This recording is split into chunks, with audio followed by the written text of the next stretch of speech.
So we're in the middle of talking about Pitcairn Island. And I got to the point in this story where Fletcher Christian and his followers and their girlfriends from Tahiti showed up on Pitcairn Island in an attempt to keep themselves from being captured for having mutineered the bounty. So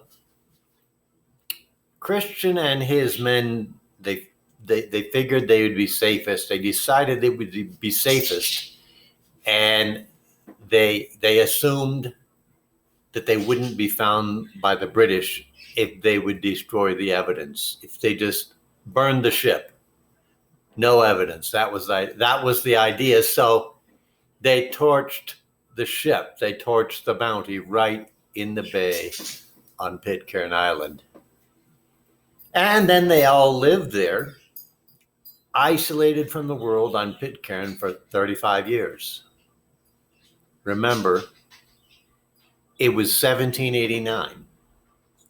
Finally, in 1825, a British ship showed up. We're not even sure if they were looking for the mutineers, but a British ship showed up.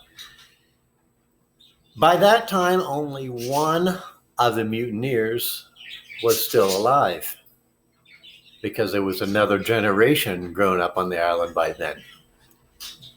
That surviving mutineer's name was John Adams. And if it weren't for John Adams, none of this history would be even known today.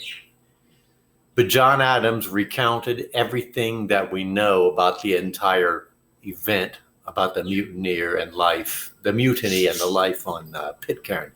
What became of John Adams after that isn't clear. But today, more than 200 years later, the 100 or so people who continue to live on Pitcairn Island are all the descendants of the mutineers, of the bounty, and of the Tahitian women, the Tahitian, they're descendants of the mutineers of the bounty and of the Tahitian women they took back to Pitcairn back in 1789 or 1790. They must have had a great life during those years. And here's an interesting bit of information for women's rights. 13 years after that British ship showed up, then it was 1838, Pitcairn formed a government and became the first participant in the women's suffrage movement.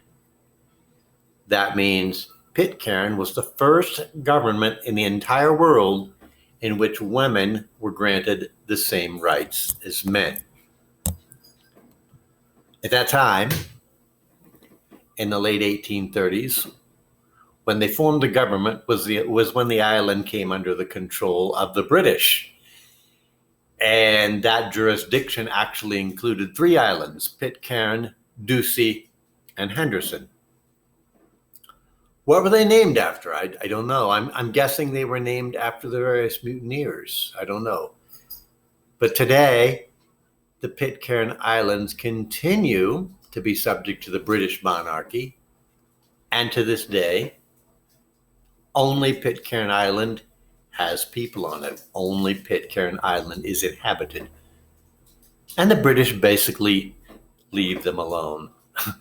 They don't matter. They're just 100 people, and they basically govern themselves. And nobody lives on the other 2 islands.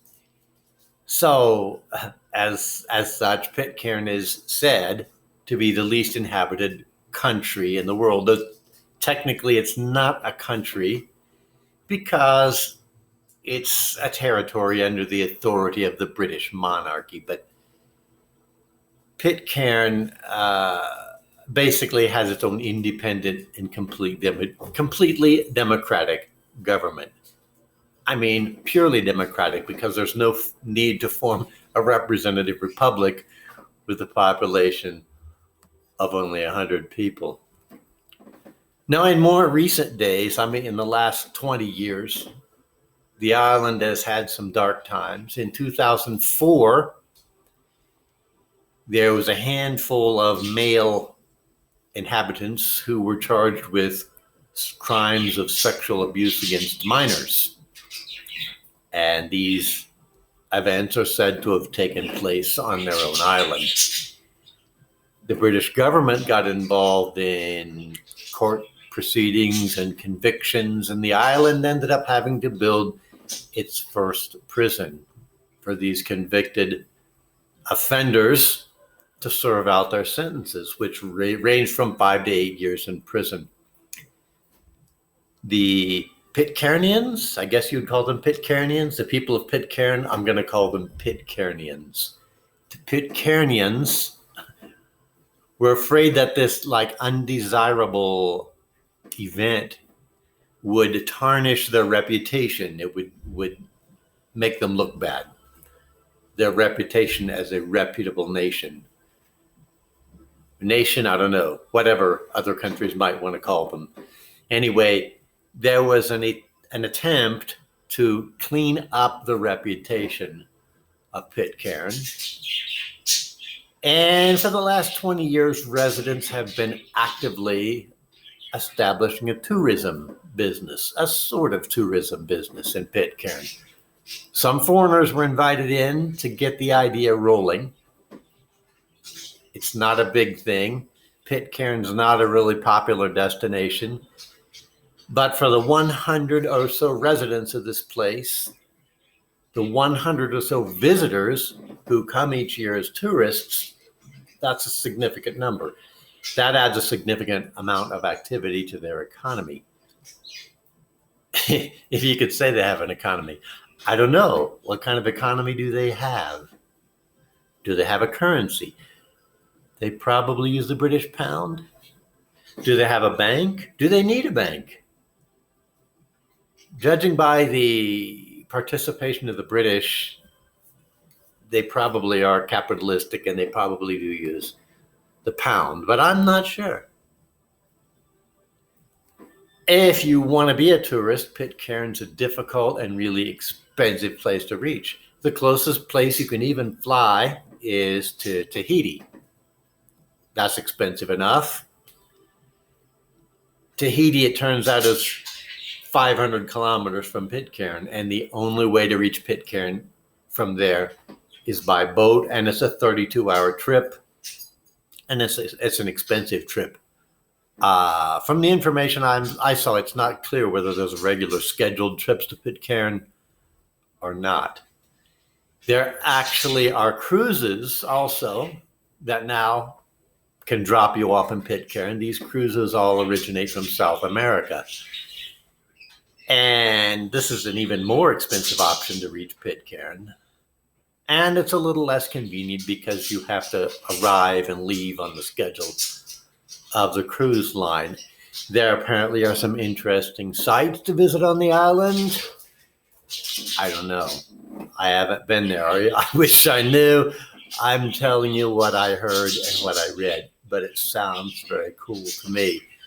The caves where Fletcher Christian and his men stayed in the early days, that's one of the attractions. And it's said that there are some remnants, some remaining parts of the Bounty itself still on the island.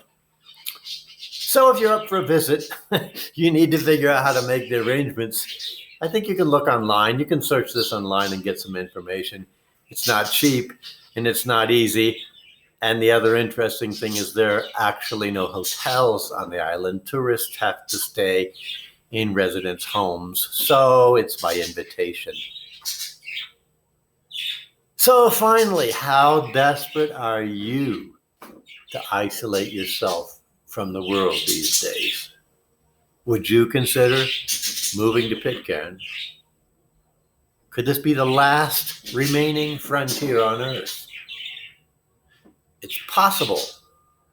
And the government of Pitcairn is actively promoting immigration.